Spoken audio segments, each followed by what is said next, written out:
Okay, so you know about all of the features available to you.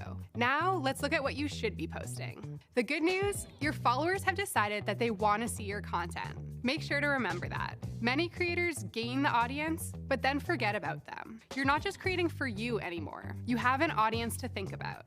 That being said, you don't want to lose what drew them to you in the first place by pandering to them. Confused? That's okay.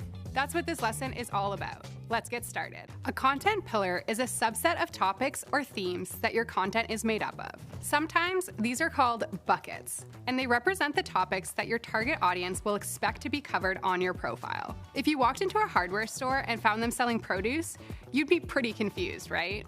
Well, that's not how we want our followers and potential followers feeling. Okay, think of it this way.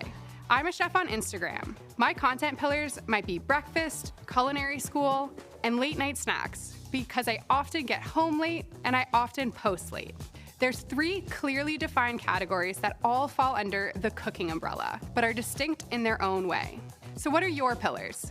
Well, here's an exercise to figure that out. Start by asking yourself these questions. 1. What do you love to talk about? 2. What are some characteristics your desired audience have? 3. What type of content do you find entertaining to watch? 4. What type of content do you not see people making, and what's missing? Identify a gap, somewhere your content can fill a void people didn't even know existed. 5. Who are your favorite creators creating in the same niche as you? What type of content pillars do they have?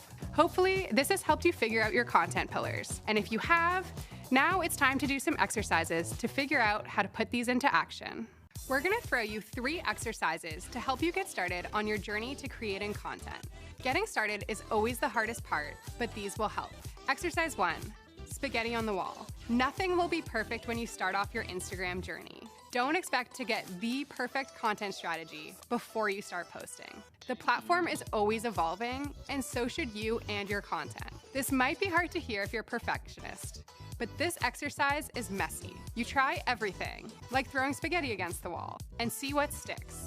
See what the audience responds to, what gets new followers, what gets likes, and what gets interaction. It's messy, but it works. Combine niches, make content inspired by other content, or even try creating a whole new niche. Throw that spaghetti. Exercise 2, take action with interaction. Listen to your audience. A great way to adapt your content pillars is to listen to the feedback given to you, whether direct, like in a DM, or indirect, like through likes. If you see a post get more engagement than usual, look into that and critically ask yourself, why? Maybe you have 2 ideas, but don't know what will actually stick. Post a story with a poll or a question sticker and ask what the audience would like to see. Don't be scared to be vulnerable and open it up to your audience. It can actually help build rapport with them, knowing that someone cares what they think.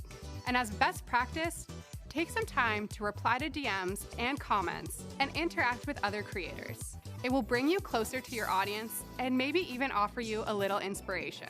Exercise 3, research off-platform. Sometimes you need to just walk away for a bit. Staring at the screen and immersing yourself in the world of Instagram too much can cause burnout. Step away, take a break, and come back to it with a fresh mind. Get back to some old-fashioned pencil and paper brainstorming and talking to friends and family about what they like on Instagram. You'd be amazed what you can learn about posting on Instagram just from getting away from it for a while. What happens once you've made your post public? Do you just sit back and let the likes and follows roll in? Well, not if you want to widen your reach and deepen your engagement with viewers. There are some things you can try after posting. How about tagging a location on your video? This may not have occurred to you, but maybe people in New York City are going to check out a chef working in New York City. Maybe someone from Kansas who's halfway across the world and homesick is going to watch videos of the radio DJ back home. When it comes to posts, remember, location, location, location. Comments are a good sign that people are engaging with your posts. But what if you don't have any? Make the first one. Yes, you can get the ball rolling by making the first comment. Then, a viewer who is thinking about commenting doesn't have to feel like they'd be the first one to say something. Beyond that, the only other thing you can do is reflect on your post. If it works, why? If it doesn't, why not?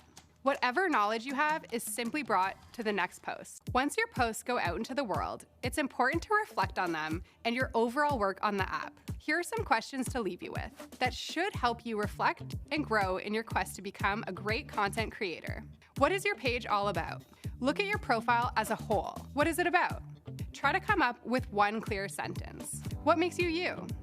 Is your content bingeable? If you had never seen your content before and came across just one piece of your own content, would you be motivated to check out more? And if not, why? Take the time to truly reflect on your content and your profile. Use what you learn to grow. Your content pillars are all about who you are, what you do, and what viewers can expect from your profile. They're not set in stone, but don't give up if you're not going viral right away. It takes time to experiment, and you learn every time you post. You should have a good idea what your pillars are. Now go work within them and see what you can create.